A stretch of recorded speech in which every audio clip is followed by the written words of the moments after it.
नमस्कार मित्रांनो, मी डॉक्टर सलील गानू रुमॅटॉलॉजी संबंधीच्या व्हिडिओजच्या मालिकेमध्ये आपल्या सगळ्यांचं स्वागत करतो आहे.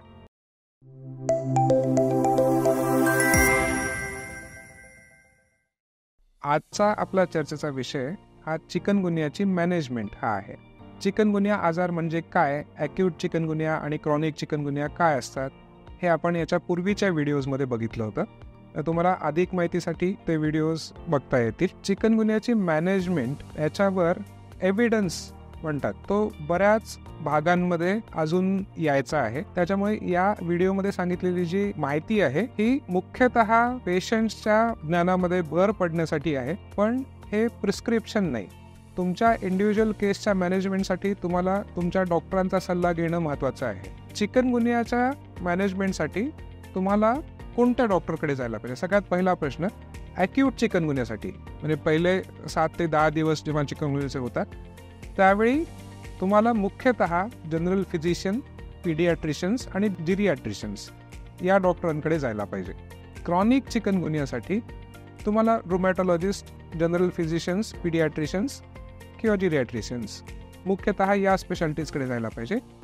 बरेचसे लोक ऑर्थोपेडिशियन्सकडे सुद्धा जातात, ते सुद्धा योग्य आहे. ते डॉक्टर्स तुम्हाला बघतील, जर गरज असेल तर तुम्हाला योग्य त्या स्पेशालिटीकडे फॉलोअपसाठी सांगतील. आता ॲक्यूट चिकनगुनियाच्या मॅनेजमेंटमध्ये मुख्यतः ही वायरेमियाची फेज असल्यामुळे आपल्याला सपोर्टिव्ह केअर ही द्यावी लागते.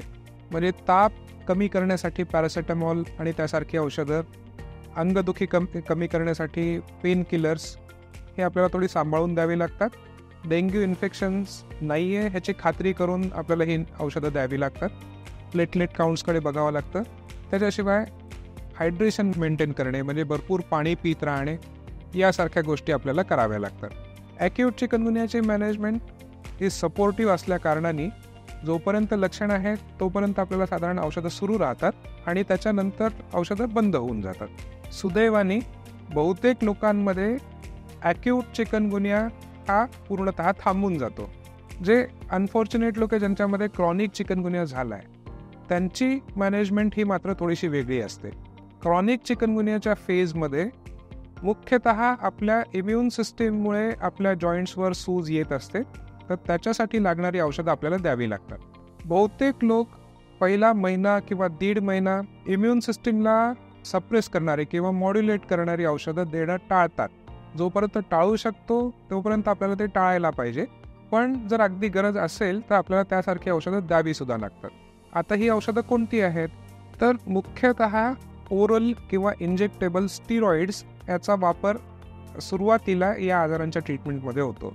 स्टिरॉइड ह्या औषधांबद्दल लोकांच्या मनात अनेक गैरसमज आहेत, पण जर ही औषधं योग्य कारणासाठी योग्य वेळेमध्ये साईड इफेक्ट्सला मॉनिटर करत एक्सपिरियन्स डॉक्टरने दिली तर ही अत्यंत प्रभावी आणि कमीत कमी साईड इफेक्ट करणारी औषधं आहेत. हे जर नाही होऊ शकलं तर साईड इफेक्ट्सचा धोका असतो, त्यामुळे त्याचा नको तिथे वापर करणं टाळणं हे सुद्धा गरजेचं आहे. हा निर्णय तुमच्या डॉक्टरांनी घेतलेला हा जास्त योग्य राहतो, तर त्यांच्या सल्ल्यानुसार स्टिरॉइडला घ्यायला हरकत नसते. स्टिरॉइडचा रोल हा मुख्यतः डिसीज मॉडिफाईंग अँटीरुमॅटिक ड्रग्सचं काम सुरू होण्यापुरता असतो. आता डिसीज मॉडिफाईंग अँटीरुमॅटिक ड्रग्स म्हणजे कोणती औषधं? तर त्याच्यात मिथोट्रिक्सेट, हायड्रॉक्सिक्लोरोक्विन, सल्फासेलाझिन यासारखी औषधं येतात. ही सुद्धा अत्यंत प्रभावी औषधं आहेत आणि क्रॉनिक यूज म्हणजे लॉंग टर्म यूजमध्ये ह्याचे साईड इफेक्ट्स हे स्टिरॉइडपेक्षा बऱ्यापैकी कमी असतात. फक्त प्रॉब्लेम एवढाच असतो की ही औषधं काम सुरू करण्यासाठी बराच वेळ घेतात. उदाहरणार्थ मिथोट्रिक्सेटचं काम सुरू व्हायला 6 आठवडे लागतात, प्रॉपर इफेक्ट यायला 3 ते 6 महिने लागतात. तर आता इतके दिवस औषधं आपल्याला घ्यावी लागतील का? तर दुर्दैवाने बहुतेक चिकनगुनिया पेशंट्समध्ये क्रॉनिक फेज ही कधी संपेल हे आपल्याला सांगता येत नाही. त्याच्याशिवाय याचा रिलॅप्सिंग नेचर असतं, म्हणजे काही दिवस तुम्हाला लक्षणं असतात, मग ठीक होतात, मग परत येतात, मग परत ठीक होतात. या सायकल्स किती दिवस चालतील हेही सांगता येणं शक्य नसतं. त्याच्यामुळे आता इथे प्रत्येक डॉक्टरचा हे ओपिनियन वेगळं राहील, पण साधारण काही महिन्यांपर्यंत तुम्हाला या प्रकारची औषधं घ्यावी लागू शकतात. त्याला जर योग्य पद्धतीने मॉनिटर केलं तर ही अत्यंत सेफ औषधं आहेत. तर या ट्रीटमेंटबद्दलचे काही FAQs फ्रिक्वेंटली आस्क क्वेश्चन्स आपण बघू. हा आजार परमनंट ठीक होतो का? तर ह्याचं छोटं आन्सर हो हे आहे. बहुतेक लोकांमध्ये चिकनगुनिया हा पूर्ण संपून जातो, त्याच्या औषधावरून बाहेर येणं शक्य असतं. या आजारामुळे आपले हातपाय वेडेवाकडे होऊ शकतील का? परमनंट डॅमेज हा आजार करतो का? याचं शॉर्ट आन्सर नाही असं आहे. ह्याच्यामध्ये रुमेटॉइड आर्थरायटिससारखे हातापायाच्या डिफॉर्मिटीज होत नाहीत. या आजाराच्या काही लॉंग टर्म कॉम्प्लिकेशन्स आहेत का? तर बहुतेक पेशंट्समध्ये याचं उत्तर नाही असं आहे. तर ही सगळी झाली माहिती चिकनगुनियाच्या मॅनेजमेंटबद्दल. मी आशा करतो की आपल्याला आजच्या व्हिडिओमधून नवीन माहिती कळली असेल. आपल्याला जर काही प्रश्न असतील तर आम्हाला जरूर विचारा. व्हिडिओ आवडला असेल तर लाईक करा आणि आमचं चॅनल सबस्क्राईब करा. थँक्यू.